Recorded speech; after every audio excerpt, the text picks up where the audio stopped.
Никто другой, как наш собственный организм, не подскажет нам о наших внутренних проблемах. Проблемы с кожей– это проблемы с кишечником.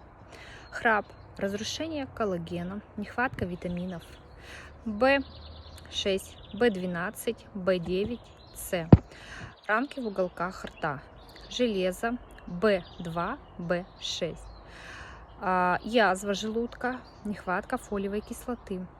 Сама лично избавилась от хронического герпеса, помогла более десятку клиентов. Подберу витамины и для вас.